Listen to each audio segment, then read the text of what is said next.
Bonjour à tous. Bienvenue à cette édition 2021 de la Nuit des idées en Tunisie, depuis l'Institut français de Tunisie. Donc cette Nuit des idées, eh bien, nous allons la démarrer, nous allons la lancer par une table ronde en direct depuis l'Institut français ici à Tunis et d'autres sites, mais on va vous en dire plus très très vite, avec une table ronde scientifique consacrée à l'archéologie. Alors l'archéologie, vous me direz, mais quel rapport entre l'archéologie et le thème de cette nuit des idées, puisque le thème qui a été retenu cette année, c'est proche. Voilà.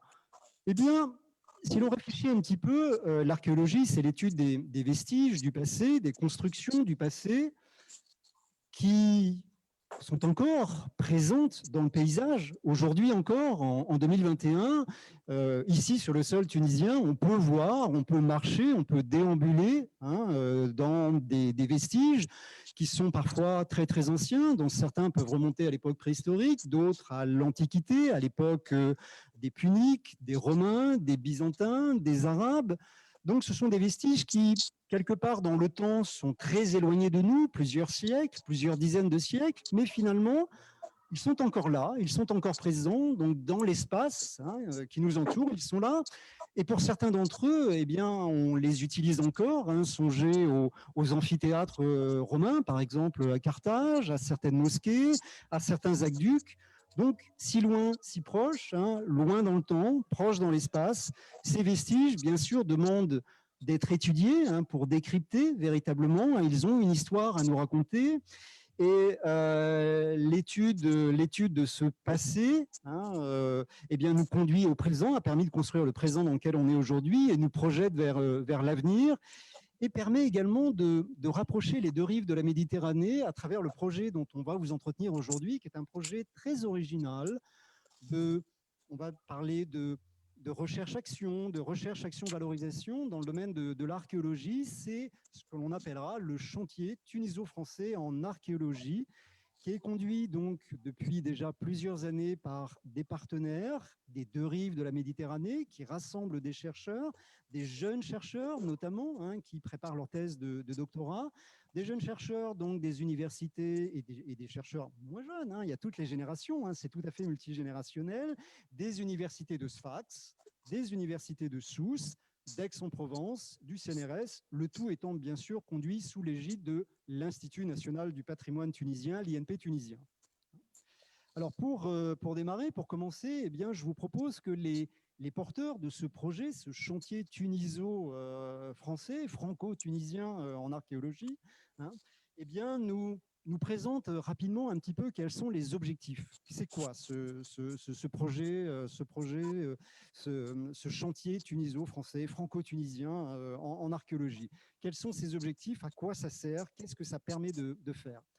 Et je passe la parole à Michel Bonifay, qui est directeur de recherche au CNRS, au Centre Camille Jullian à Aix-en-Provence, donc sur la rive nord de la Méditerranée. Michel est directeur de recherche CNRS, et donc Michel va nous introduire un petit peu à ce chantier école. Michel, la parole est à toi. Bonsoir à tous. Merci Pierre. Eh bien, comme le thème de cette séance, c'est la proximité, je dirais tout d'abord que nous avons toujours été proches les uns des autres. Certes, il y a une mer qui nous sépare, mais cette mer nous unit aussi. Nous sommes tous des Méditerranéens. L'histoire nous unit. Marseille et Carthage ont été deux grandes cités portuaires durant l'Antiquité, parfois même très souvent rivales. Elles sont passées en même temps à peu près sous la domination romaine au IIe siècle avant Jésus-Christ. Elles ont commercé de manière très intense, à la fois avec des marchandises, mais aussi des hommes et des idées qui ont traversé la Méditerranée. Donc, deux régions proches déjà par l'histoire et même, on pourrait dire, la géographie. Une autre proximité, c'est celle que nous avons depuis très longtemps, de façon académique, entre les équipes de recherche et les universités de nos deux rives de la Méditerranée.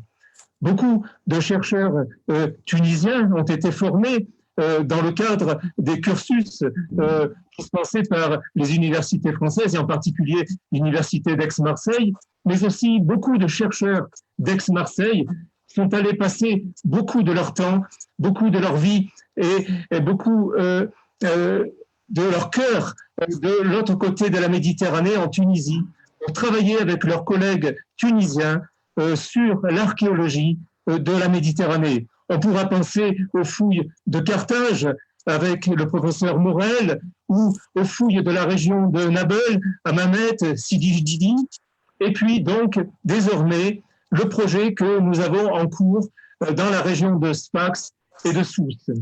Alors de quoi est né ce projet?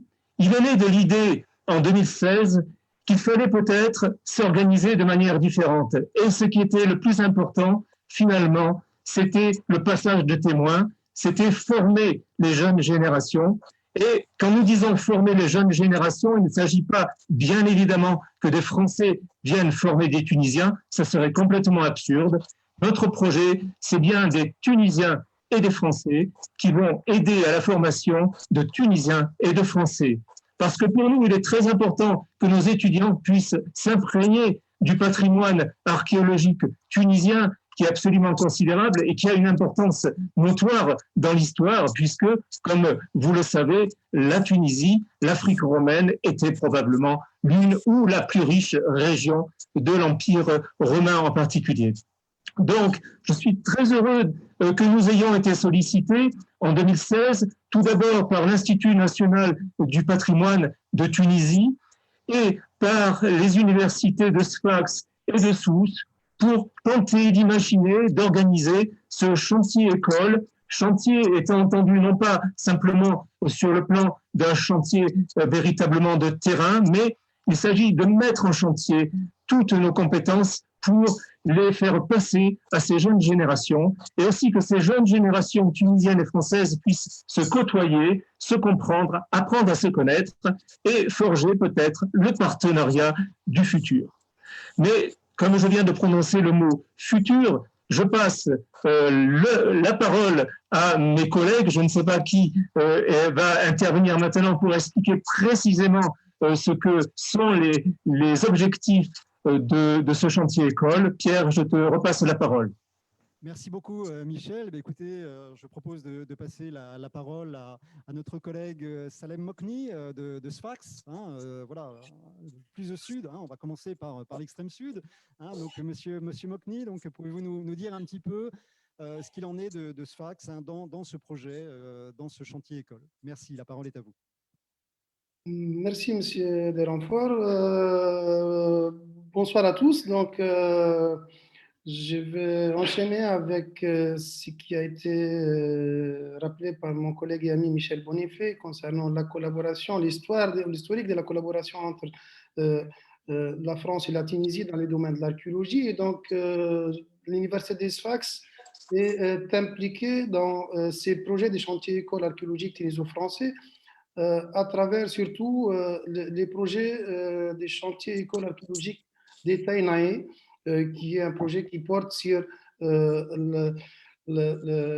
l'étude scientifique, la valorisation, mais aussi la formation des étudiants autour du site archéologique des Taïnae, qui est l'actuel Tina, qui se trouve à 12 km aussi des Sfax.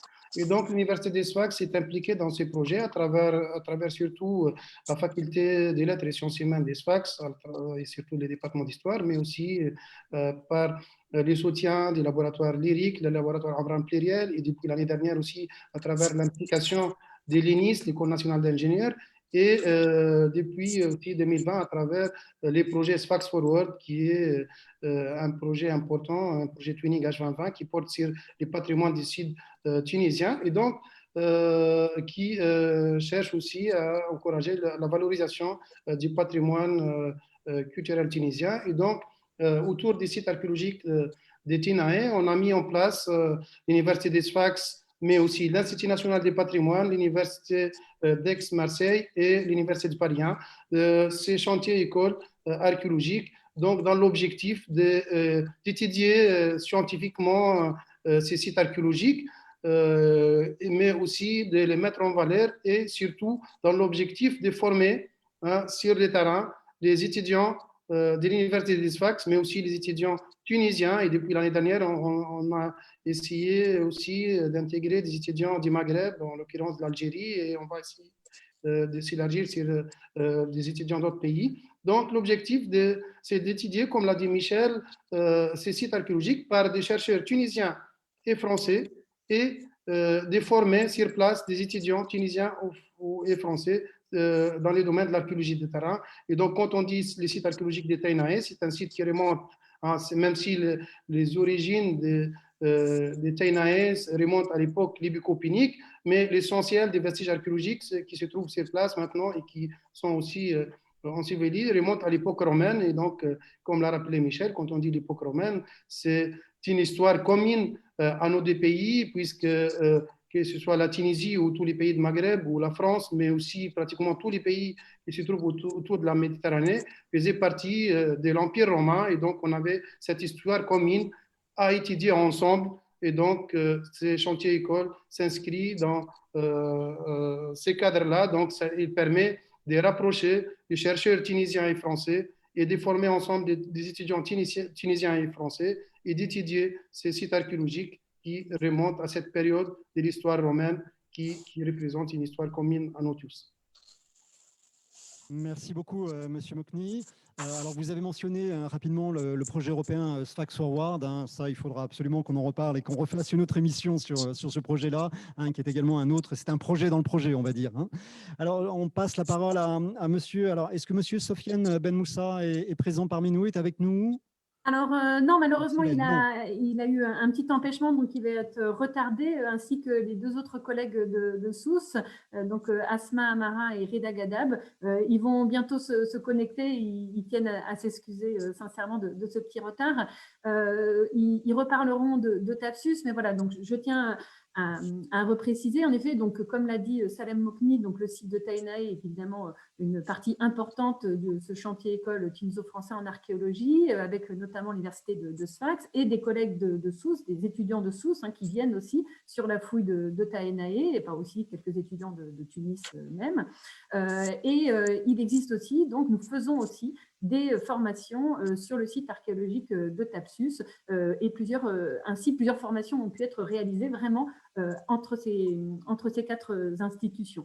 Donc vous l'aurez compris, hein, les trois objectifs, c'est de former cette nouvelle génération, c'est aussi de produire évidemment des connaissances scientifiques nécessaires à la valorisation du patrimoine de ces deux sites, mais également du site archéologique de Rougain, on en reparlera un petit peu tout à l'heure.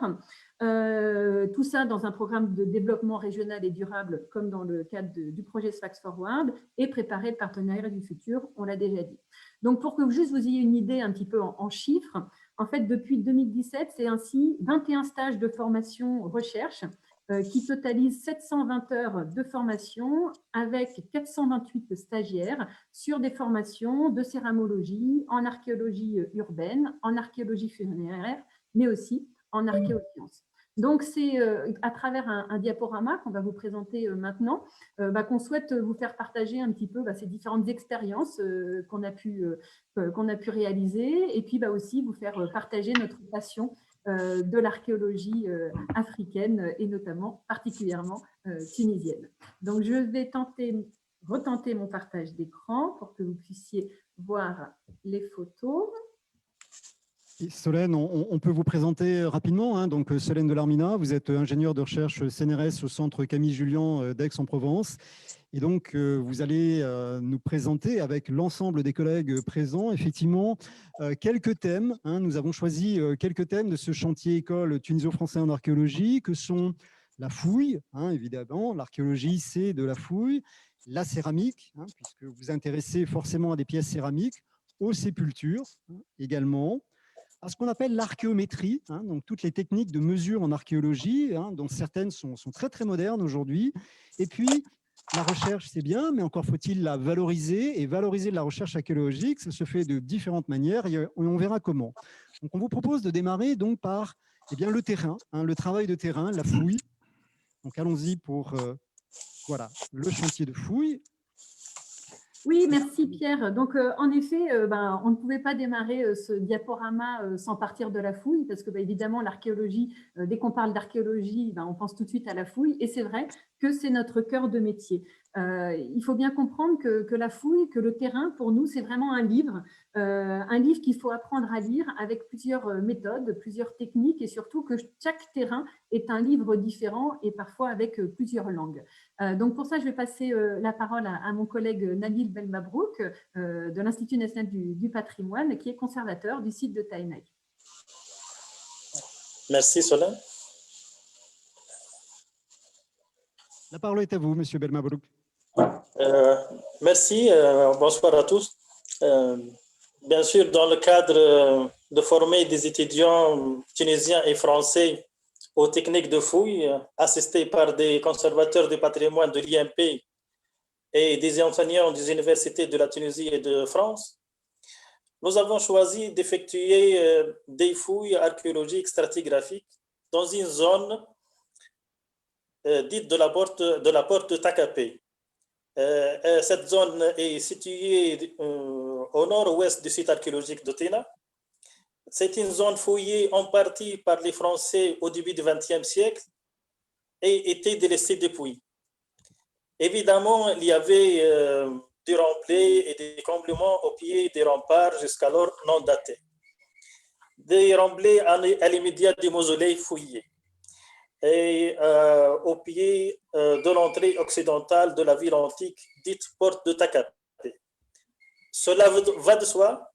Il faut nettoyer la zone de fouille divisée en 4 secteurs. Il faut enlever la première couche avec des épaisseurs variées. Il faut préparer à la fouille stratigraphique en utilisant des pioches, des pelles, des seaux et des brouettes, mais minutieusement, et pour ne pas toucher la première strate archéologique. Bien sûr, il faut faire attention au matériel archéologique qui doit être ramassé et conservé dans des sacs avec des étiquettes mentionnant la date, le secteur fouillé et noté tout dans un journal de fouille. Et lorsqu'on atteint la première strate archéologique, il faut aller à une documentation minutieuse des relevés, des croquis et des techniques de fouille plus minutieuses. Et merci. Merci beaucoup, Nabil.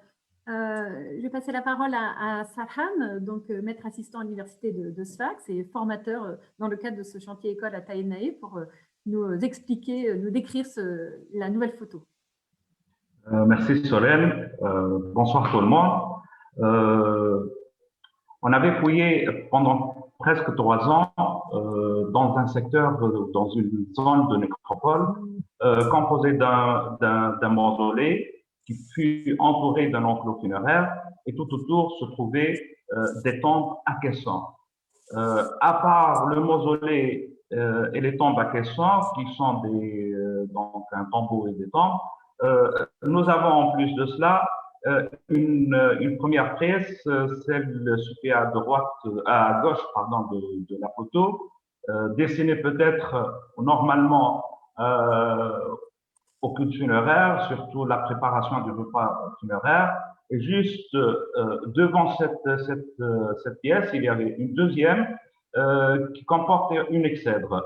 En dessous de cette exèdre, il y avait une cithère qu'on a commencé déjà à la fouiller.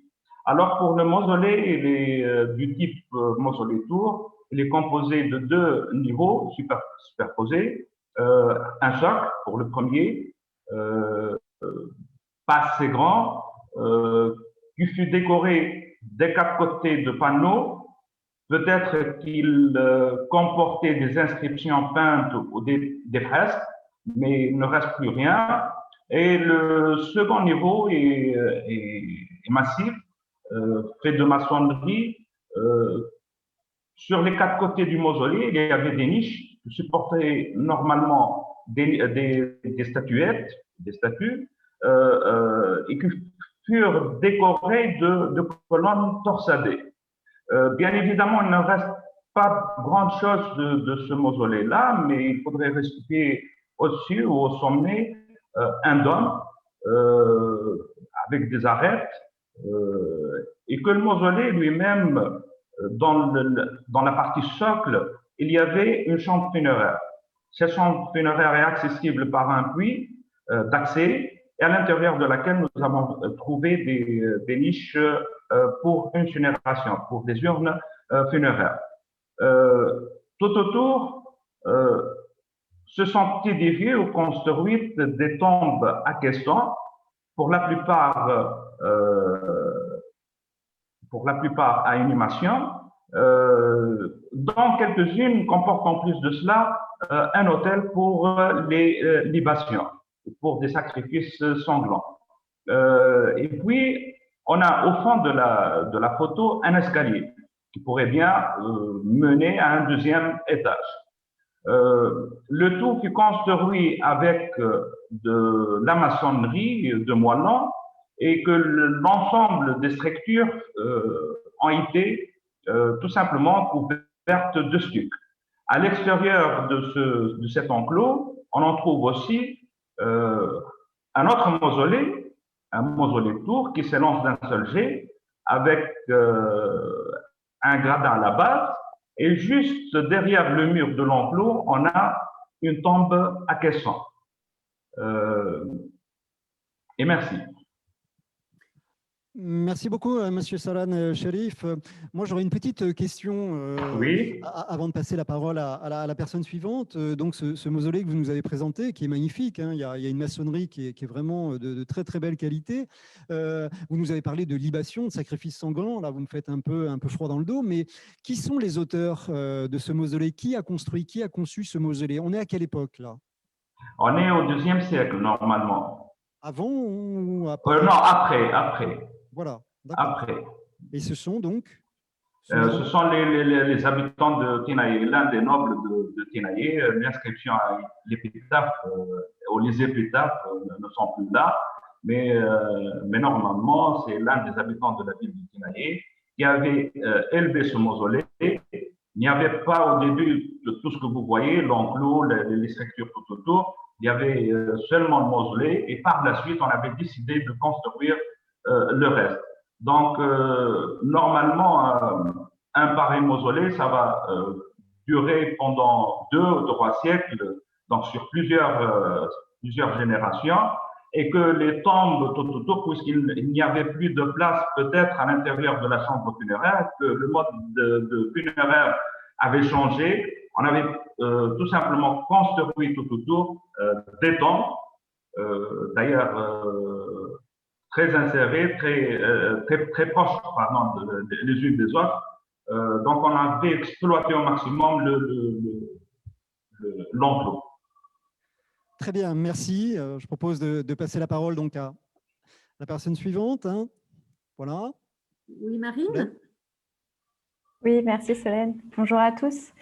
Donc moi, je vais vous présenter une photographie qui a été prise sur le secteur 1, secteur dit de la porte de Takapé. Et vous voyez sur cette photographie 3 fouilleurs en action. Zeynep, une étudiante en archéologie à l'université de Sfax, Léa et Jérôme, eux, étudiants en archéologie à l'université de Paris 1, et qui sont en train de dégager un niveau de circulation.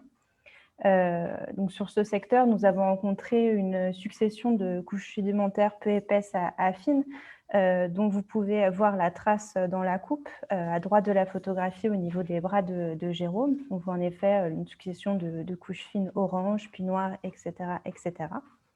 Et puis pour suivre ces couches, il a fallu mettre en œuvre une fouille fine en utilisant les outils adaptés. Vous voyez sur la photographie les 3 fouilleurs qui sont positionnés les uns à côté des autres. Chacun s'occupe de fouiller une bande d'environ 1 mètre de large en reculant. Et vous voyez également que Léa et Jérôme utilisent une truelle qui leur permet d'enlever la couche supérieure et de faire apparaître le niveau de circulation, tout en prélevant le mobilier qui était enfermé dans la couche fouillée. À l'inverse, vous voyez Zeynep, quant à elle, qui nettoie sa zone de fouille à l'aide, elle, d'une balayette et d'une pelle. action complètement nécessaire pour s'assurer que sa zone est complètement propre et qu'elle peut suivre correctement sa couche.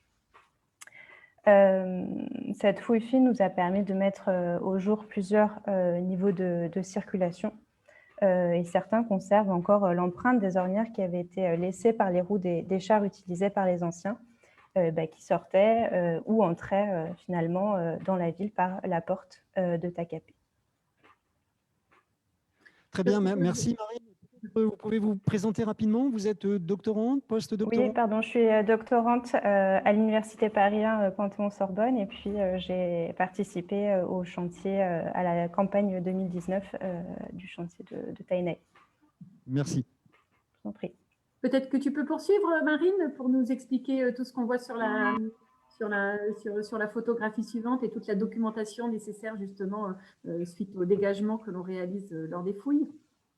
Alors, j'ai un tout petit problème d'écran, excusez-moi, je vois pas la photographie suivante. C'est pas grave. Ouais, je suis désolée, j'arrive pas à le mettre en... Nabil, Sahan ou Salem, si vous voulez. Oui, je peux le faire. Très bien. Monsieur Salan, écoute. Oui, d'accord, merci. La photo du milieu représente un ouvrier, un étudiant sur une échelle.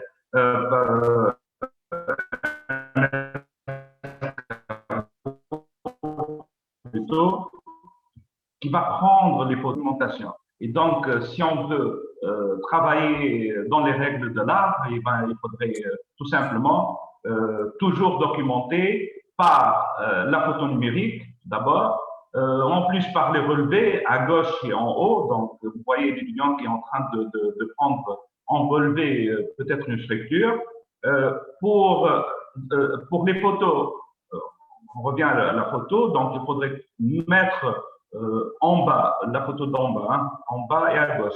Donc, il faudrait mettre une échelle et indiquer le nord pour que celui qui va lire le lecteur, d'une façon générale, il va tout simplement savoir où se trouve le nord et l'échelle utilisée ou l'échelle ou les grandeurs des strates ou des structures que l'on a trouvées. Et puis, à l'extrême droite, en bas, une autre étudiante qui est en train de documenter, qui est en train de remplir une fiche stratigraphique. Une fiche stratigraphique devrait comporter toute la description de la couche, ce qu'on avait trouvé dans cette couche comme matériel archéologique, les relations physiques et stratigraphiques entre les différentes couches, etc. Et puis, en haut et à droite, nous avons affaire à un appareil, l'appareil de niveau, qui permettra il manque une mire qui permettra à celui qui va faire les relevés, d'utiliser cet appareil ingénieux d'ailleurs, qui sert à tout simplement rapporter le relief sur papier. Donc, cela va permettre de prendre plusieurs points, leur niveau, leur hauteur, donc, ou leur profondeur, et donc les rapporter sur papier, ce qui va nous permettre de réaliser des coupes. Et merci. Très bien, merci. Donc, avant de passer au thème suivant, la céramologie, moi, je note que voilà, pour participer à des chantiers de fouilles, alors il faut savoir dessiner, il faut savoir prendre des photos, il ne faut pas avoir le vertige, il faut monter sur des échelles, il faut utiliser des appareils qui relèvent le niveau, il ne faut pas avoir peur des coups de soleil, de la poussière. Dites-moi, c'est vraiment de la recherche de terrain, hein, la fouille archéologique. Hein. Oui, c'est sûr qu'il faut aimer savoir toucher à tout. En effet, alors il faut savoir dessiner. Après, c'est pas besoin d'être un artiste, hein, mais en effet, c'est du dessin technique qui est nécessaire d'apprendre, et notamment aussi qui se fait en laboratoire avec la céramique. On va y passer tout de suite. Mais en effet, il y a un apprentissage vraiment complet. Il ne faut pas juste savoir tenir une truelle et fouiller, creuser. En fait, déjà, il faut suivre des couches, comme nous l'a dit clairement Marine. l'usine et après, il faut relever toutes les couches qui ont été réalisées. Ces couches-là peuvent être sédimentaires, mais comme on a pu voir aussi avec le mausolée, ça peut être du bâti, de l'architecture encore en élévation. Oui, Sahan? Oui, en fait, j'aimerais bien expliquer un seul point, c'est que, en fait, il ne s'agit plus comme autrefois, au 19e et au début du 20e siècle, de faire des dégagements, mais de documenter pour tout simplement écrire l'histoire réelle du site dans ses différentes phases. Donc, c'est à travers ces couches-là, à travers le matériel, comme vous le voyez avec ces fragments de céramique, que l'on pourrait bien écrire l'histoire d'un site ou d'un endroit, d'un site bien précis. Merci. Merci. Donc, savoir lire un site, savoir écrire, retranscrire ce site. Alors, la céramique, là, je vois cette table avec des morceaux, plein de morceaux. Alors, racontez-nous un petit peu. On va passer la parole à Tomo Mukai, à Aix-en-Provence. Tomo, vous êtes avec nous? Ton micro, Tomo. Oui, bonsoir à tous. La parole est à vous. Oui, merci. Voilà, je parle de la céramique. La céramique, qu'est-ce que c'est la céramique? La céramique, les objets en terre cuite, est un matériel très important dans la fouille archéologique.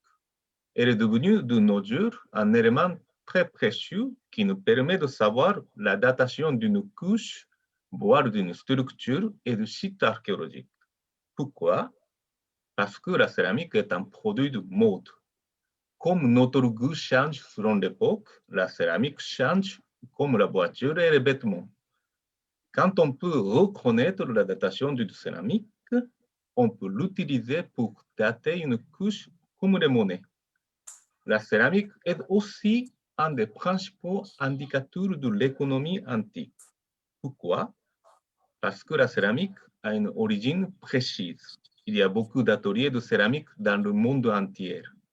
Des fois, on peut reconnaître où certains objets ont été produits, comme par exemple la céramique de Nabour ou Djerba, qui sont très particuliers.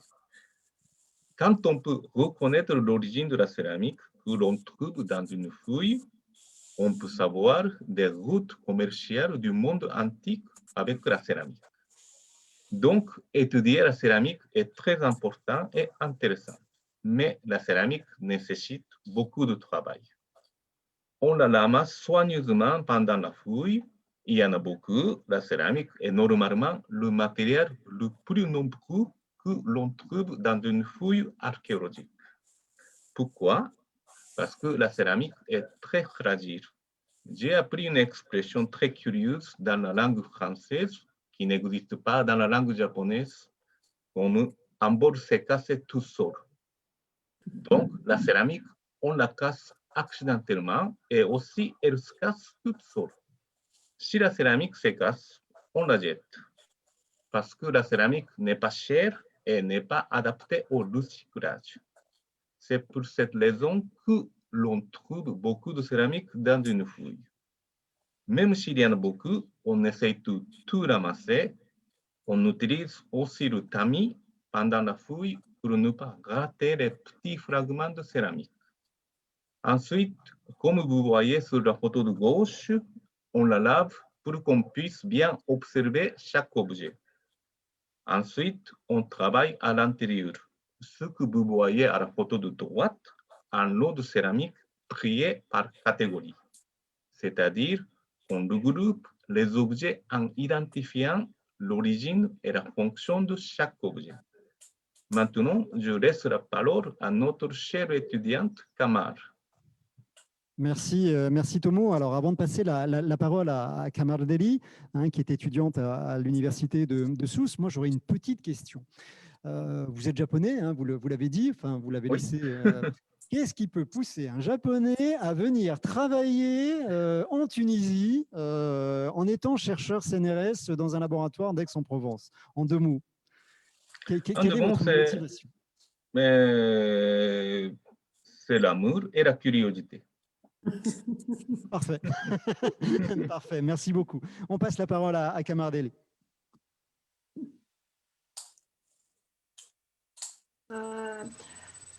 Qamar Deli, étudiante de la faculté de lettres ici en semaine de Sousse.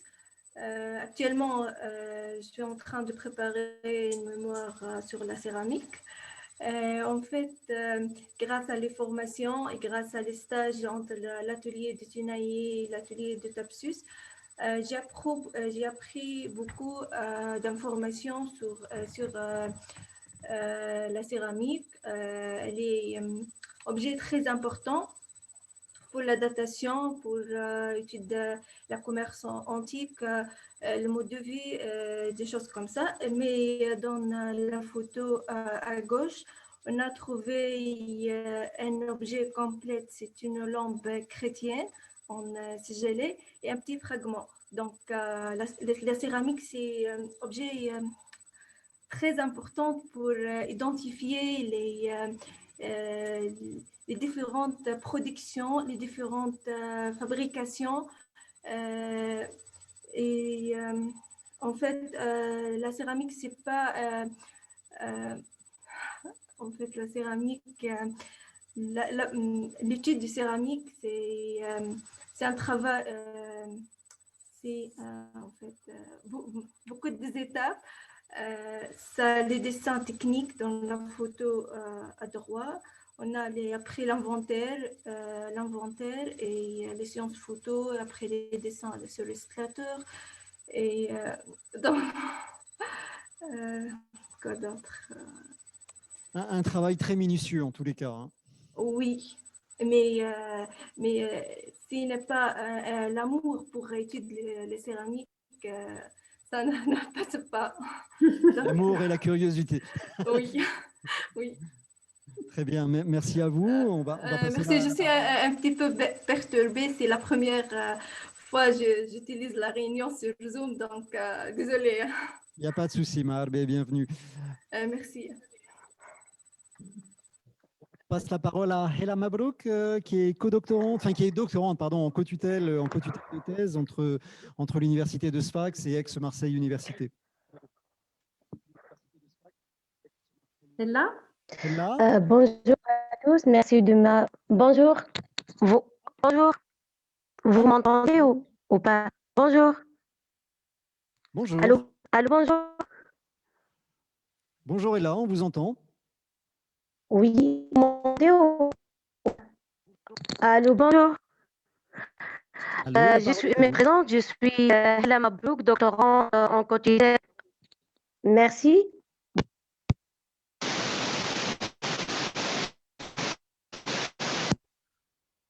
Bon, un petit souci technique. Peut-être. Bonjour. Allô, bonjour.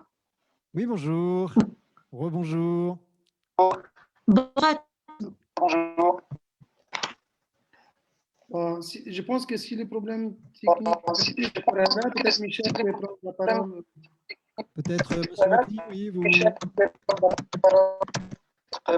Oui, effectivement, en attendant qu'elle puisse récupérer la connexion.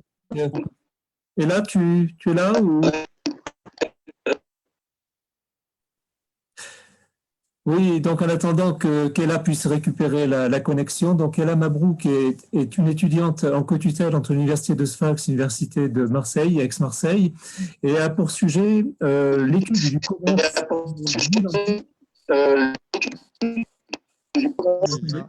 Qui parle là Voilà, une seule personne à la fois. Donc Michel, là, je te laisse parler, vas-y. Oui.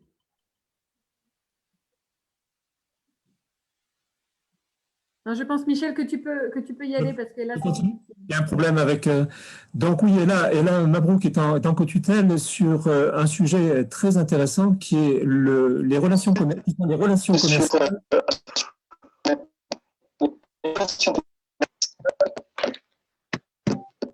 Alors, il y a quelqu'un qui parle.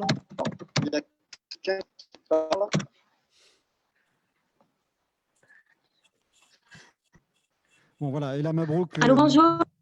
Oui. La parole est à vous.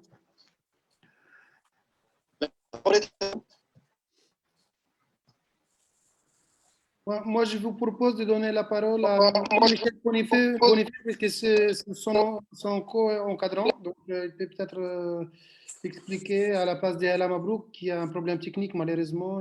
S'il vous plaît, ouais, merci. Et donc, elle a malheureusement, qui a des problèmes de connexion, travaille sur les relations commerciales de la cité de Yunka, qui est une cité limitrophe de celle de Taenae, un peu au sud de Taenae. Et sur ce site, elle va disposer d'un matériel céramique qui, comme l'a dit notre ami Tomo, va lui permettre de reconstituer les liens commerciaux entre ce port, entre cette cité et le bassin méditerranéen. Alors, qu'est-ce que nous utilisons? Eh bien, nous utilisons deux types de matériaux essentiellement. Comme vous le voyez sur cette photo à gauche, nous utilisons les amphores. Alors, c'est justement Kamar que nous venons d'entendre qui est en train de dessiner une amphore africaine. Il s'agit d'une amphore africaine ancienne qui a été trouvée non pas à Yunka mais à Thapsus, donc au nord, bien plus au nord, tout près de Pékalta, hein, n'est-ce pas? Et cet amphore va lui permettre de savoir qu'on fabriquait non seulement, que l'on produisait des amphores pour commercialiser une denrée. Alors, quelle est la denrée commercialisée par cet amphore? Alors, il est très probable qu'il s'agissait de vin, car la typologie semble correspondre à des imitations d'amphores bien connues pour le transport du vin. Mais pour cela, elle est obligée de le prouver, et pour le prouver, elle dessine cet objet qui va lui permettre, dans son rapport de fouille, de prouver ce qu'elle avance, de prouver donc la typologie de cet amphore, sa datation et son contenu. Les amphores sont très importantes pour nous parce que ce qui est important, c'est ce qu'il y avait à l'intérieur. Et c'est ce produit-là qui avait de la valeur et qui nécessitait des chargements de navires antiques. À droite, nous avons de la vaisselle de table.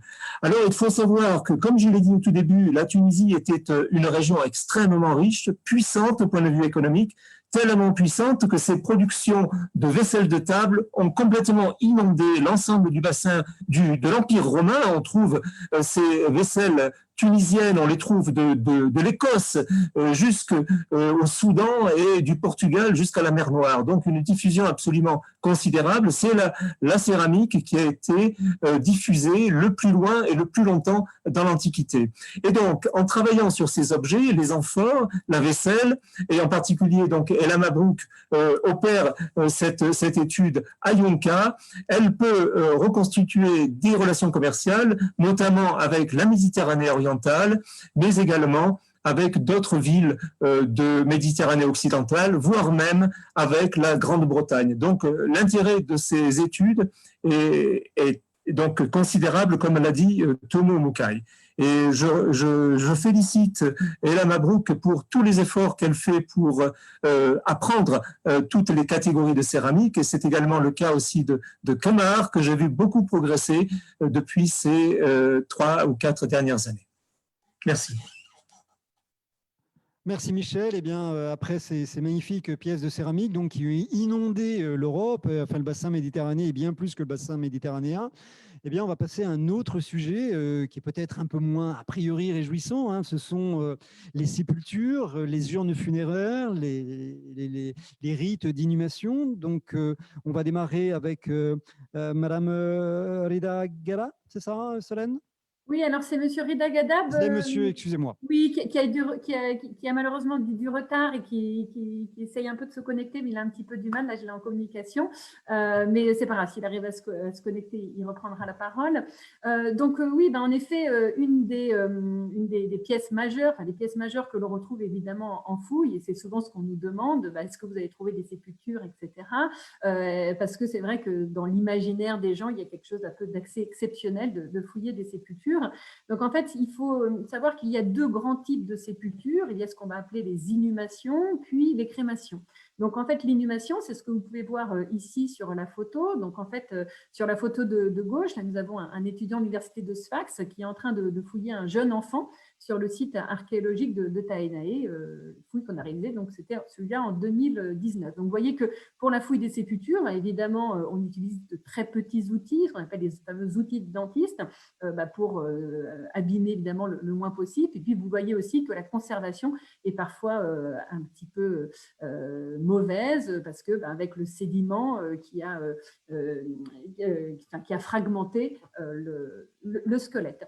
Sur la photo de droite, vous pouvez voir une formation qui a été réalisée à l'université de Sousse, où en fait on a parlé d'archéologie funéraire pendant plusieurs jours avec des formateurs tunisiens de Sousse, mais aussi chose exceptionnelle et vraiment très novateur qu'on a pu réaliser après à l'université de Sfax, c'est que nous avons pu faire intervenir des médecins de la faculté de médecine, donc de Sousse et de Sfax. Et donc, en fait, c'était très intéressant. C'est vrai qu'au départ, ils étaient un petit peu étonnés qu'on leur demande de venir ils ne savaient pas trop. Et puis, en fait, ils ont vraiment été très partants pour cette expérience. Et même maintenant, une étudiante de l'université de Sfax suit des cours à la faculté de médecine de Sfax parce qu'elle veut se spécialiser en archéologie funéraire et notamment ce qu'on appelle en anthropobiologie, c'est-à-dire l'étude du squelette humain. Donc voilà, donc là on faisait une première introduction, formation au corps humain. Comme je vous le disais, au niveau des sépultures, il y a l'inhumation et puis il y a aussi ce qu'on appelle la crémation, c'est quand on décide de passer le corps sur un bûcher et de le brûler. Et en fait, ce qu'il faut comprendre, c'est que quand on fouille des crémations, il y a deux types de fouilles. Il y a les fouilles en urne, c'est-à-dire qu'on va récupérer les os qui ont brûlé sur le bûcher pour le mettre dans une urne, ou parfois directement le bûcher. Ici, vous pouvez voir en fait une formation qu'on a réalisée au musée archéologique de Sfax, parce qu'il était conservé au musée archéologique de Sfax des urnes qui avaient été découvertes plutôt dans les années 1970 sur le site archéologique de Tainay. Donc, ce qu'il faut comprendre, c'est que les urnes, en fait, nécessitent à eux-mêmes une fouille en particulier. C'est-à-dire qu'on va faire la même chose que sur le terrain. On va les fouiller couche après couche et on va faire des prélèvements. On va dessiner, comme vous pouvez le voir sur la photo de droite. On va prendre des photos successives des différentes couches. Évidemment, on ne va pas casser l'urne, sinon nos amis cérabologues ne seraient pas contents. Donc, on ne va pas casser l'urne, le vase où ont été mis les ossements. Donc, pour en fait retirer les ossements qui ont été mis dans l'urne, on va utiliser un aspirateur, comme vous pouvez le voir sur la photo en bas à gauche. Et quand on fouille, on va retrouver des ossements. Et alors, c'est vrai qu'une des questions qu'on nous pose souvent, mais quand on peut absolument rien savoir quand les corps ont été brûlés, parce qu'on a cette idée que quand un corps passe sur le bûcher, il devient des cendres. Et en fait, pas du tout. En fait, les os brûlés, certes, sont fragmentés, mais ils blanchissent et on peut quand même avoir des informations. Et comme vous pouvez le voir sur la photo de gauche, là, on voit les conservateurs de l'INP, des étudiants de Sousse, en train de trier les ossements. Donc, on peut avoir des gros fragments, donc on peut connaître l'âge et le sexe du défunt. Et après, on va faire tout un travail de comptage, de détermination. On va même peser les ossements pour obtenir un maximum d'informations sur l'identité du défunt, mais également tout ce qui s'est fait, réalisé au niveau des pratiques funéraires. Et Valérie Andrieux-Ponel n'est pas là finalement, mais ce qu'il faut aussi comprendre, c'est que quand on fouille une urne, on n'étudie pas que les ossements, c'est-à-dire qu'on va récupérer beaucoup de choses. On peut récupérer du matériel céramique, on peut récupérer des bouts de verre, mais aussi on peut retrouver des charbons qui ont été brûlés et récupérés sur le bûcher, ou même parfois des pollens qui sont issus des parfums qu'on a versés à l'intérieur de l'urne. Et donc en fait, tout ce sédiment et tout ce qu'on va trouver dans cette urne vont être analysés par différents spécialistes pour obtenir le maximum d'informations. Alors c'est vrai que c'est quelque chose qu'on n'imagine pas forcément, effectivement, retirer autant d'informations d'une urne funéraire. Et alors ces pratiques de crémation, donc elles ont eu cours en Tunisie à quelle époque et jusqu'à quelle époque Alors, elles ont eu cours à la période punique. Déjà, on retrouve des crémations à cette période-là, mais il y avait aussi des inhumations. Et ça va être la même chose pour la période romaine, avec quand même une période où la crémation va être parfois privilégiée par rapport à l'inhumation, notamment entre le 1er siècle avant Jésus-Christ et le 2e siècle après Jésus-Christ. Après, on va repasser à l'inhumation, et puis avec la religion chrétienne, et puis les Arabes, on va évidemment repasser à la crémation et uniquement, de l'inhumation et uniquement de l'inhumation. Très bien. Eh bien, écoutez, merci. Donc, peut-être maintenant, on va se projeter, je dirais, dans le présent et dans le futur avec l'archéométrie, les prospections géophysiques. Alors, avec de drôles d'instruments, de drôles d'engins. Et on va passer la parole peut-être à Madame Hemna Benazouz pour démarrer ce nouveau chapitre. Oui, Emna? Madame Benazouz de Sfax, de l'Institut national du patrimoine. On ne t'entend pas, Emna.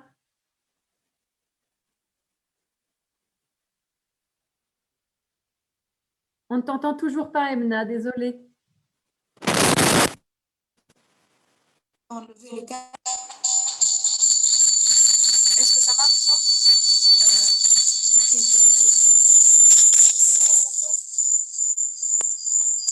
Alors, petit problème de son. Ça va comme ça? Ça va comme ça? Le micro, là.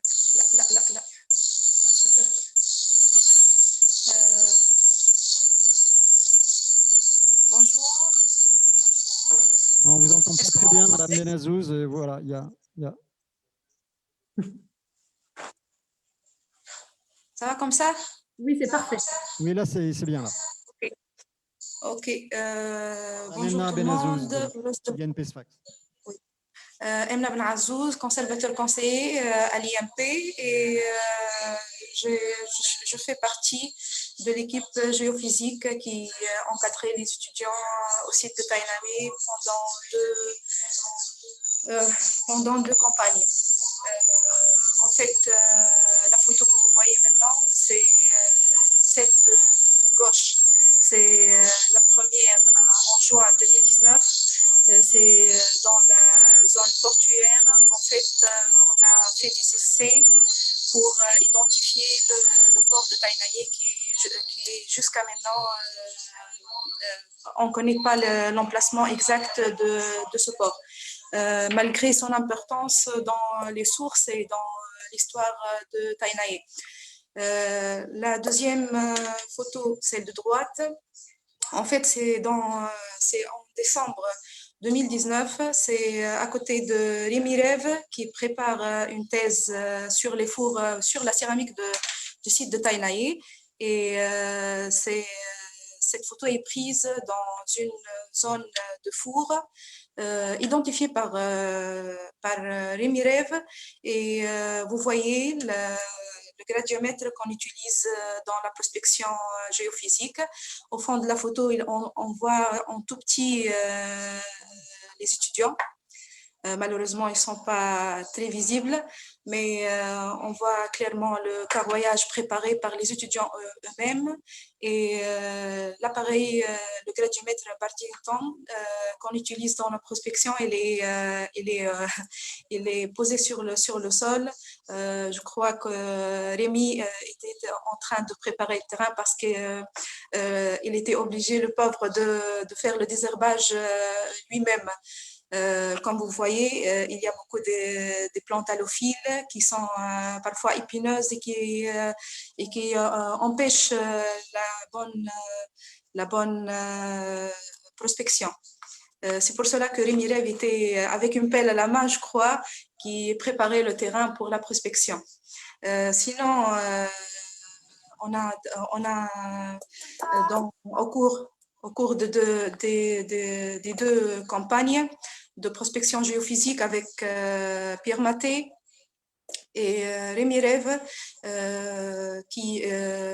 on a fait plusieurs zones de prospection à l'aide incontestable des étudiants de la France et des étudiants tunisiens de Sfax et de Sousse qui ont fait une initiation à toutes les étapes de prospection géophysique, depuis la préparation de terrain jusqu'à la collecte des données, et puis le téléchargement et les traitements. Le tout, ça a donné des résultats qui sont qui sont très importantes pour l'histoire de Tinae et pour la connaissance de ces zones de four qui sont connaissables avec la céramique, mais qu'on n'a pas grand-chose sur l'architecture de ces fours, même ces fours, ils sont découverts par Rémi, mais on n'est pas sûr que ce sont pas des fours.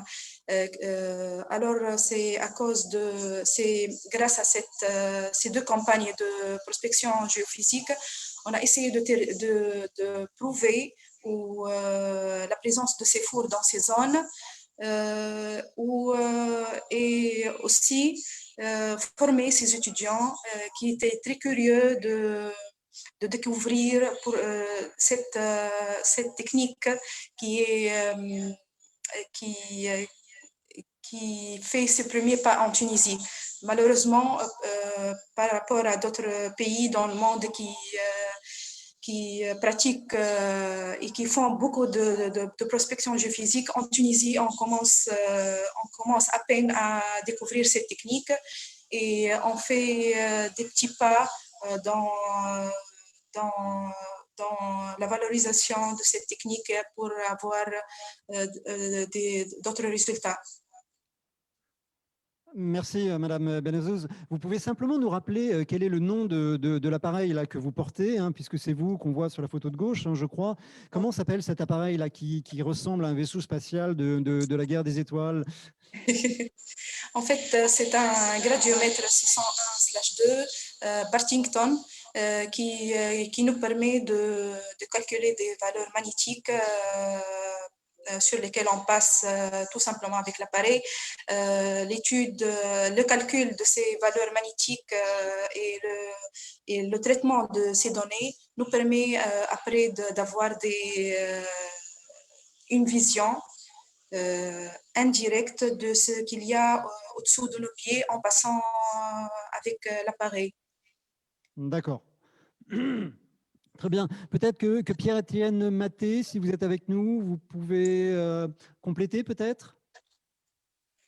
Alors oui, bonjour, je n'avais pas grand-chose à rajouter par rapport à ce que disait Emna. Donc effectivement, l'idée d'utiliser un peu toutes ces techniques géophysiques, c'est bien d'arriver à visualiser des choses qui sont ou bien invisibles en sous-sol, ou bien simplement soupçonnées par différents indices que peuvent être effectivement des débris à affleurement ou des indices comme de la microtopographie qui révèlent des structures anciennes, ou encore des indices de végétation qui sont souvent associés à des structures un petit peu enfouies, tout simplement parce que les racines vont chercher l'eau dans les endroits où les infractuosités des structures en place et en subsurface permettent d'aller la capter.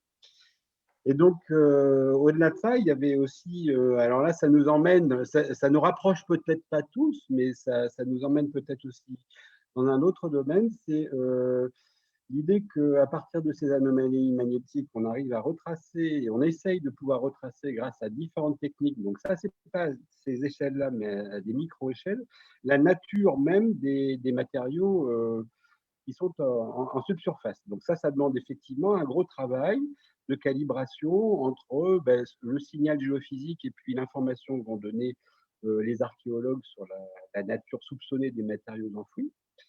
Et donc ça, de manière à pouvoir approfondir et travailler sur des grandes superficies. Et puis, il y a une deuxième chose qui, là, nous éloigne un peu de l'archéologie et pourtant qui en est très proche, c'est ce qu'on appelle les techniques d'archéomagnétisme. Et on sait depuis très longtemps qu'en fait, toutes les céramiques qui sont en fait issues de matériaux naturels et qui ont été ensuite transformées par chauffage produisent, à cause de cette transformation thermique, des minéraux qui sont beaucoup plus magnétiques et qui, au cours du refroidissement de ces mêmes structures, sont capables d'enregistrer la valeur du champ magnétique qui prévalait à l'époque de leur formation.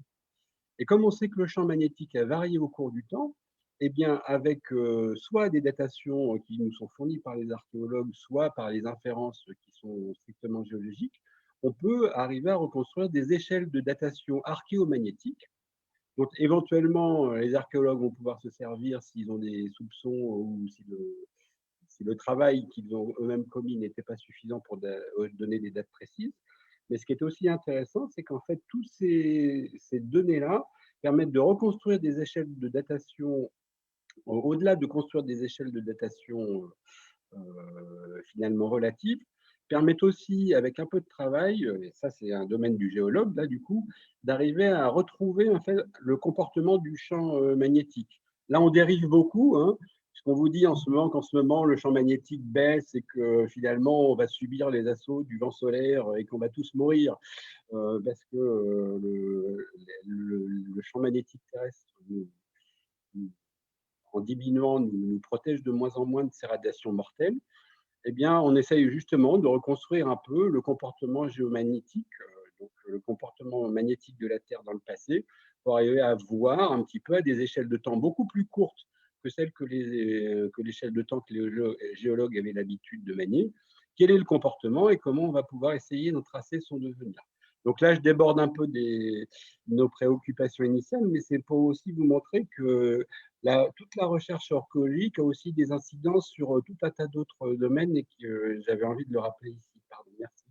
Très bien, bah écoutez, merci beaucoup Pierre-Étienne Maté. Vous êtes chercheur, enseignant-chercheur donc à Aix-Marseille Université, au laboratoire CEREG, dont détecter, dater, on a bien compris, effectivement, détecter ce qu'on ne voit pas, ce qu'on n'a pas fouillé, ce qu'on ne peut pas fouiller forcément. On va continuer un petit peu dans ces techniques très très modernes finalement, parce que l'archéologie c'est aussi des technologies très très modernes. Alors quel est cet appareil bizarre là que l'on voit, cette espèce de, alors je parlais tout à l'heure de vaisseau spatial, là je sais plus quoi dire, on dirait un hors-bord. Qu'est-ce que c'est que cet appareil? Voilà, on va parler d'archéométrie. Alors on va laisser la parole à un doctorant, Rémi Rêve, qui est doctorant donc en co-tutelle de thèse entre Aix-Marseille Université et Sfax. Rémi Rêve. Oui, bonjour à tous. Donc oui, tout à fait, c'est un appareil donc un peu particulier. Donc dans le cadre de ma thèse, en fait, je travaille sur les céramiques de la ville de Tainaé. Donc d'une part, les amphores qui sont produites sur le site. Donc c'est tout le volet qu'Emna vous a présenté avec la recherche des zones d'atelier. Mais je cherche aussi à caractériser comment les vaisselles de table qui sont importées depuis d'autres ateliers à l'intérieur de la Tunisie vers Tainaé. Et donc, pour caractériser ces différentes céramiques, pour savoir d'où est-ce qu'elles viennent, en fait, donc j'ai un volet pétrographique, donc là, c'est de l'analyse géologique, en fait, donc c'est les deux photos que vous avez à gauche. Donc, c'est des études des minéraux, en fait, qui composent les argiles au sein des céramiques, et auxquelles j'associe également des analyses donc, en fluorescence X portable, donc c'est l'appareil que vous avez au milieu. Donc, c'est un spectromètre de rayons X. En fait, le rayon X va permettre à l'appareil de détecter les éléments chimiques qui composent les objets analysés. Et donc, en recoupant en fait ces données chimiques et pétrographiques, on va réussir à affiner les zones d'origine, pourquoi pas de l'argile. Donc, du coup, rapprocher ces différentes productions de tel ou tel atelier. Et ensuite, le but, c'est de pouvoir identifier les réseaux de diffusion de ces céramiques. Donc, celles qui sont produites à Tainaé, savoir où est-ce qu'elles sont diffusées, donc dans le bassin méditerranéen notamment, donc est-ce qu'elles sont parties plutôt à Rome, plutôt en Orient. Et donc, c'est la combinaison de ces différentes analyses qui va permettre de définir ces choses-là. Et du coup, dans le cadre du chantier école et des stages de formation qu'on avait fait à l'université de Sfax et de Sousse. Donc vous avez ici à gauche, à droite, pardon, c'est une photo de Jean-Paul Ambrosi, donc qui est chercheur au CEREG à Aix-en-Provence et qui est donc en pleine manipulation, en pleine mesure sur une des amphores au dépôt de Sousse, voilà, pour essayer de caractériser également ce matériel qui était conservé là-bas. Et alors, l'avantage de la XRF portable, en fait, surtout, si on l'utilise là dans ce cadre-là, c'est qu'elle est non destructrice. Vous voyez la manipulation, l'objet est simplement posé, l'appareil est simplement posé sur l'objet, et donc le rayon X, en fait, est non invasif, ne va absolument rien détruire, et ça ouvre des perspectives, notamment pour tout ce qui est collection, étudier tout ce qui est collection de musées, en fait, des céramiques conservées dans des musées, et pour lesquelles on peut ni faire de prélèvements, ni parfois les sortir des enceintes des musées. Donc, c'est pour ça également qu'on développe et qu'on utilise cette technologie. Si j'avais une petite question, cette technologie que vous appelez donc XRF, hein, donc qui est maintenant portable hein, à travers ce type d'appareil, on l'utilise depuis combien de temps sur les chantiers d'archéologie? C'est une technologie très récente Alors, la XRF en elle-même, elle est utilisée depuis un certain temps déjà, c'est depuis les années 90 au moins, c'est utilisé, mais c'était de gros appareils et qui nécessitait de réduire les échantillons en poudre ou en palettes de verre. La XRF portable, elle a commencé vraiment à se développer à partir des années 2000, surtout 2010, où les appareils, donc comme celui qui est présenté, sont devenus plus performants dans la détection et qui ont permis d'avancer plus loin dans les analyses et caractérisations de différents objets. Voilà. D'accord, donc si je comprends bien, de l'archéologie, hein, donc pour faire de l'archéologie, donc si on résume, il faut savoir dessiner, il faut savoir manier la truelle, la brouette, savoir compter, identifier, manier des appareils, des technologies ultramodernes. Hein, donc c'est vraiment un champ totalement multidisciplinaire hein, qui demande des compétences, des talents très complémentaires, très diverses. Et toutes ces recherches que vous menez conjointement en partenariat depuis des années, eh bien, elles sont très productives, hein, bien sûr. Alors, il y a la production académique, hein, ce qu'on appelle les publications, etc. Mais il y a toute la valorisation de la recherche. Comment valoriser ces recherches? Dites-nous, expliquez-nous. On va repasser la parole à Salem Mokni, Monsieur Salem Mokni de Sfax, de l'Université de Sfax. Oui, merci. Donc, jusqu'à maintenant, on a beaucoup plus parlé du volet formation des étudiants et du volet recherche scientifique. Mais justement, l'équipe du chantier école archéologique tuniso-français était consciente que justement pour lier avec les thèmes de cette table ronde, donc on était conscient que les résultats de cette recherche scientifique menée par les archéologues, il faut qu'elle soit aussi euh, rapprochée au grand public, si vous voulez. Il ne faut pas que les archéologues travaillent uniquement pour eux-mêmes, mais il faut que les résultats de leur travail soient connus par les grands publics. Et donc, dans ce sens-là, on a essayé dès le début de donner une grande importance au volet valorisation et ouverture sur la société civile, sur les grands publics, à travers, justement, on a déjà, pour Tenaï, par exemple, on a déjà tourné des documentaires qui sont maintenant diffusés sur les sites de nos institutions, mais aussi sur Facebook, etc. Et donc, qui permettent de faire connaître les résultats des recherches menées par notre équipe, mais aussi de faire connaître les sites archéologiques des Taïnaï sur lesquels on travaille.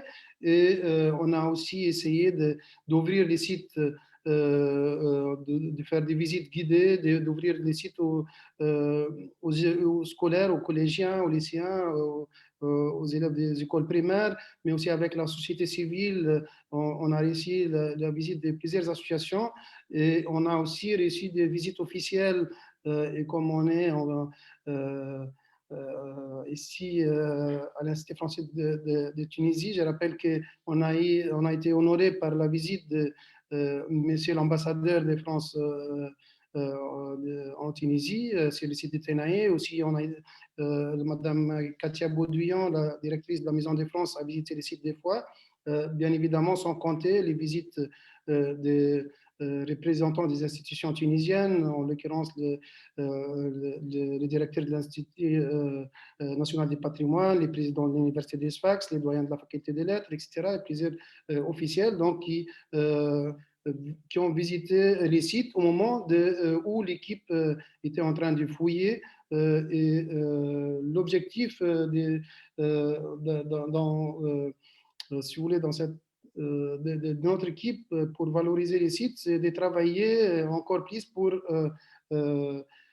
mettre en valeur ces sites et l'ouvrir au public pour des visites permanentes, d'organiser aussi des visites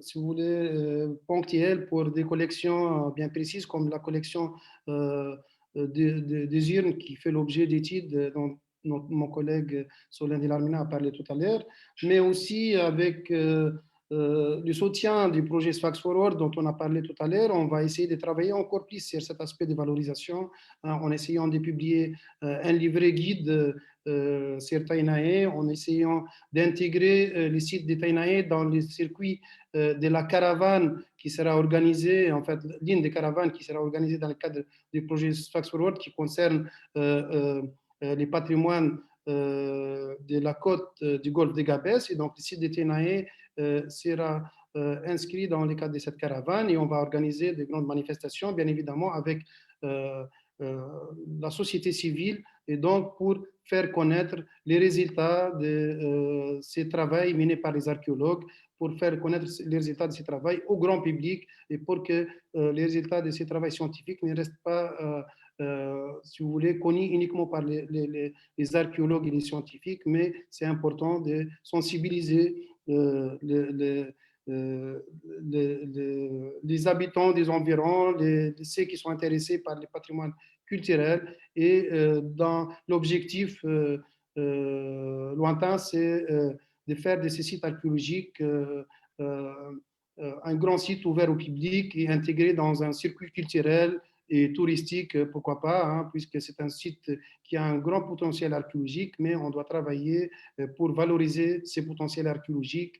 Donc, on a déjà commencé à penser à faire des panneaux qui présentent les différents monuments qui sont déjà dégagés, à publier un livret guide, comme je l'ai dit tout à l'heure. À travers plusieurs autres actions, on va essayer petit à petit, à court terme, mais surtout à long terme, à valoriser les sites archéologiques de Tainae, comme les autres sites sur lesquels on travaille. Et donc, c'est un aspect important dans le cadre de ces chantiers écoles. Donc, on a parlé de l'aspect recherche, l'aspect formation et l'aspect valorisation représente l'un des trois aspects principaux de ces projets de chantier école. Merci beaucoup, Monsieur Mokni. Je vois que vous ne manquez pas d'idées en matière de valorisation pour que ces sites revivent, comme vous le dites, pour que la population autour se réapproprie ces sites, véritablement, qu'ils soient connus, reconnus, mis en valeur. Donc, c'est valoriser vos travaux de recherche, mais c'est aussi valoriser donc, ces vestiges magnifiques qui sont les témoins d'une époque lointaine, mais qui appartiennent bien sûr au sol tunisien, qui sont ici et que malheureusement beaucoup de gens ignorent. Mais parce que voilà, vous êtes là pour les remettre en valeur justement, et je vois que vous ne manquez pas d'idées. Alors là, on a une très belle. Alors qu'est-ce que c'est que cette image à gauche là? Qui peut nous en parler? Rached Hamdi peut peut-être nous parler de ce que l'on voit sur la gauche. D'accord. Bonsoir à tous. Bonsoir. Bonsoir. Rached Hamdi, docteur en archéologie, conservateur à l'IMP. Je suis membre de l'équipe Chantier École dès le début. Donc, dans cette même perspective et piste de recherche, alors voilà, l'utilisation des nouvelles technologies pour la valorisation des recherches, technique de photogrammétrie, qui est une technique qui consiste à effectuer des mesures dans une scène en utilisant la parallaxe obtenue entre des images acquises selon des points de vue différents. Alors, c'est une technique qui repose entièrement sur une modélisation de la géométrie des images et de leur acquisition afin de reconstituer une copie 3D d'un objet, d'un monument, et qu'est-ce qu'on veut alors, etc. Donc, cette image, c'est un secteur de fouille, secteur 4 au secteur 3. Donc, au-delà des remparts, alors, nous allons expliquer pour les étudiants, faire ces modèles, faire des repères et prendre plusieurs photos, des dizaines et même des centaines parfois de photos pour obtenir une modèle 3D d'un secteur ou d'un monument. Quand on l'utilise, bien sûr, nous pouvons faire après des relevés, nous pouvons contrôler l'état de conservation, par exemple, des murs à moyen terme ou à court terme. Aussi, c'est de bien présenter les travaux de recherche ou de fouilles effectués sur le terrain. Alors, ce sont des techniques nouvelles donc, pour bien valoriser les recherches. Et merci. Merci beaucoup, Monsieur Hamdi. Donc, si je comprends bien ce que l'on voit là, donc, qui est la base d'une tour, je crois, ce n'est pas une photo, mais c'est une reconstruction en 3 dimensions, une reconstruction informatique, hein, par des techniques informatiques, par des techniques numériques, hein, sur la base de, comme vous le disiez, de plusieurs dizaines, voire plusieurs centaines de photos. Hein. Et est-ce qu'avec ces techniques de photogrammétrie, est-ce qu'on peut restaurer en fait virtuellement ce bâti est-ce qu'on peut avoir une idée de ce que c'était cette tour à l'époque où elle a été construite? Bien sûr, la photographie, sont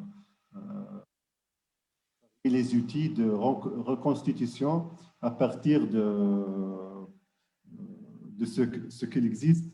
Et parfois, on trouve dans des monuments, des façades, des éléments écrolés. Donc, nous pouvons reconstituer cette façade ou les tours ou comme ça à partir des modèles 3D obtenus après ces fouilles ou en général après les travaux de ces modèles. D'accord, donc si je comprends bien, on peut reconstruire Taenae ou Thapsus avec ces techniques. Bien sûr. En quelque sorte. Très bien. Alors, la valorisation, c'est aussi la publication d'ouvrages. Hein. On va signaler cette nouvelle collection qui est apparue en 2020, Archéologie du Maghreb. Et c'est Monsieur Hamar Othman qui est parmi nous, hein, qui va nous présenter donc le volume 2 hein, qui va sortir, hein, qui est prêt à sortir. Ce volume 2 donc, qui est consacré au site de Rouga, je crois. Hein.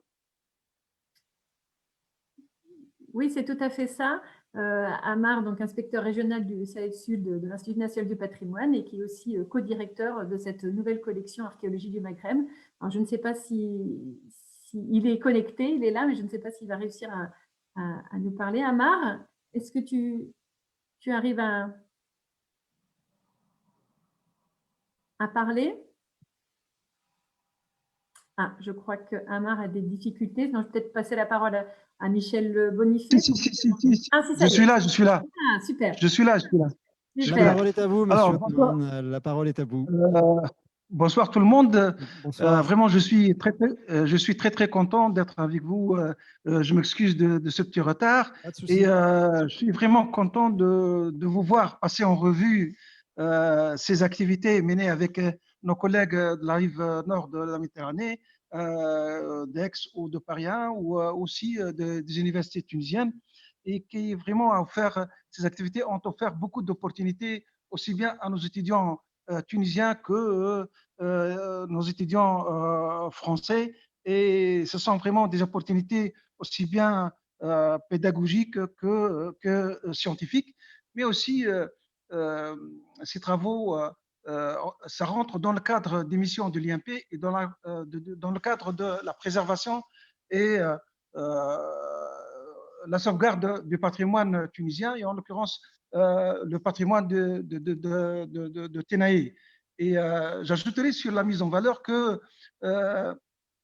l'IMP, bien évidemment, il est là, il existe depuis X temps sur le site. On a des ouvriers, on a des techniciens qui sont en train de restaurer, de préserver et de sauvegarder le patrimoine. Et on a besoin vraiment de ces activités faites par nos universités pour qu'on puisse aussi documenter. Et la documentation, ça fait partie aussi de la conservation et la préservation du site. Avec Michel Bonifay, on a pensé aussi à la publication et on a remonté un petit peu dans le temps et on a voulu comment dirais-je, publier des résultats de coopération des fouilles entre l'Institut d'archéologie méditerranéenne d'Aix en Provence et l'Institut national d'archéologie et d'art de Tunis qui ont entrepris vraiment l'exploration d'un site qui se trouve au nord de Sfax, à 17 km au sud d'El Jem. Et il y a eu des fouilles qui ont été faites en 1971, 1974, 4 campagnes en fait de fouilles, 5 mois de travaux en total ont été menés sur le site de Bararius, Roga, et complétés par une brève mission de contrôle en 1978. On a pensé vraiment à publier ces recherches. Bien évidemment, il y a eu certaines publications qui ont été faites par Ezinat et par Edislim, comme le manuscrit existe, et nous avons voulu aussi publier ce manuscrit. Et à part ce manuscrit, il y a un volume qui a été publié en 1982, et c'était le 3e volume. On a voulu donc publier ce qu'on appelle le volume consacré au forum et ses abords. C'est le premier volume, Roga 1, on l'appelait Roga 1. Et donc, voilà. Ce manuscrit a été en fait rédigé en 1990 et pour des différents donc circonstances, on n'a pas pu publier ce volume, et donc il est temps de faire le point et de publier ce volume avec donc Michel Bonifay et son équipe, que je remercie d'ailleurs beaucoup, qui a fait beaucoup d'efforts pour la publication de cet ouvrage. C'est aussi, comme on l'a dit dans l'avant-propos de cet ouvrage, c'est de célébrer leur mémoire et livrer enfin à la communauté scientifique le résultat complet des études qui ont été menées sur le site de Bararius. Voilà, merci. Merci beaucoup, Monsieur Othman. Donc, ce volume 2, donc Archéologie du Maghreb, à qui s'adresse-t-il? Et j'ai cru comprendre qu'il était disponible ou bientôt disponible en version livre, en version classique, mais je crois qu'également cette collection Archéologie du Maghreb, ce volume consacré à Alouga, est également disponible en ligne. Je ne peux pas vous le dire, c'est peut-être Michel Bonifay, et il est le mieux placé que moi pour répondre à cette question. Ou Solène. Bon, alors Solène, la vocation de cette collection Archéologie du Maghreb, à qui s'adresse-t-elle? Alors, elle s'adresse, en fait, cette nouvelle collection donc, qui sort à Archéopresse et qui a été montée donc, entre l'Institut national du patrimoine, Durham University et puis Aix-Marseille Université. En fait, elle a vraiment destination pour tous ceux qui sont évidemment intéressés par ces fouilles et par ces recherches. En fait, ce qu'on a voulu, et notamment l'Institut national du patrimoine qui a largement insisté là-dessus, c'est que ce soit une collection qui soit en open access. C'est-à-dire que vous pouvez aller sur le site d'Archéopresse, Archéologie du Maghreb, et télécharger gratuitement l'ensemble de ces ouvrages. Évidemment, on peut également faire une sortie papier pour qu'on puisse retrouver cet ouvrage dans les bibliothèques. Donc, comme vous l'avez dit, c'est le 2e volume. Le 1er volume est sorti il y a maintenant quelques mois et qui parlait aussi du verre en fait, qui avait été étudié par Daniel Foy à Sabra El Mansouriya. Et le 2e volume, donc là, il est sous presse, on va dire, même si c'est en open access, il y a quand même des ouvrages qui sont tirés. Donc voilà, il est actuellement très prochainement sous presse, dans quelques jours. Et donc, vous pourrez le télécharger. Vous êtes intéressé par ce volume-là d'ici une semaine ou deux. Oui, disons que d'ici une quinzaine de jours. Et simplement pour le grand public qui nous écoute, la photo que vous voyez, c'est le forum de la cité de Bararus, Rouga, qui date de la fin du 1er siècle. Et les petits murs qu'on voit en travers, ce sont des maisons d'époque byzantine, et dans l'une desquelles on a découvert le fameux trésor de monnaie d'or, découverte le vendredi 13, un vendredi 13 en 1972. Et c'est un trésor composé de 268 monnaies, dont la plus récente date de l'année 647. Donc, c'est quelque chose que beaucoup de Tunisiens connaissent. Donc, voici une photo de l'emplacement du fameux trésor de Rouga qui est visible dans le musée de Mahdia. Merci. Merci Michel pour cette précision. Eh bien, je crois que nous arrivons au terme de cette émission, hein, qui a été très riche, très complète. Peut-être, voilà, alors l'archéologie, hein, on l'a compris, hein, c'est ce chantier école, hein, c'est vraiment le travail d'une communauté, hein, d'une véritable, c'est vraiment une histoire de famille, moi j'ai envie de dire. Hein, Absolument. l'impression de photos de famille, là, véritablement, hein, avec différentes générations, avec, on l'a dit, des chercheurs des deux rives, hein, qui sont rapprochés, qui sont formés, hein, par des encadrants aussi bien tunisiens que français. Hein. On a vraiment, enfin moi, c'est vraiment le sentiment que j'ai, que vous formez une grande famille, en fait. Hein. Oui, en effet, c'est vrai qu'on se connaissait déjà. Pour certains, nous avons fait nos études aussi ensemble. On a travaillé sur les mêmes chantiers. Et c'est vrai que depuis 2017, depuis le retour de ce partenariat, cette construction nouvelle de ce partenariat, c'est toujours un plaisir en fait de se revoir. Et comme on l'a dit au départ, oui, là, vous avez vu des photos, enfin, vous voyez des photos des différentes formations donc, qui se passent en Tunisie. Mais il ne faut pas oublier aussi qu'il y a tout un volet en fait, de mobilité où nos collègues tunisiens viennent nous rendre aussi visite dans nos laboratoires à Aix-en-Provence, donc à la Maison méditerranéenne des sciences de l'homme, mais aussi au CEREJ et à l'IMBE. Je vois que Valérie Andrieux-Ponel est parmi nous avec un petit peu de retard. Et donc voilà, c'est l'occasion aussi, ces mobilités qui sont largement soutenues par l'Institut français de Tunisie. On vous remercie encore une nouvelle fois de tout le soutien que vous nous apportez. C'est des mobilités dans les deux sens. Ce sont des Tunisiens qui viennent en France, ce sont des Français qui viennent en Tunisie. Et ce passé, comme vous l'avez dit si bien, nous rapproche au quotidien. Et on espère sincèrement que la pandémie s'arrête très vite pour que les mobilités entre nos deux rives puissent reprendre et qu'on puisse vous accueillir en France et puis nous pouvoir refaire des formations comme ça qui sont toujours des moments de grand plaisir et évidemment scientifiques. Mais voilà, comme vous l'avez dit, c'est une vraie famille, c'est des amitiés qui sont liées et on espère sincèrement que ces nouvelles amitiés qui sont créées lors des formations dans la nouvelle génération, comme l'a dit Michel tout à l'heure, créent le partenariat du futur et que ces partenariats durent encore longtemps.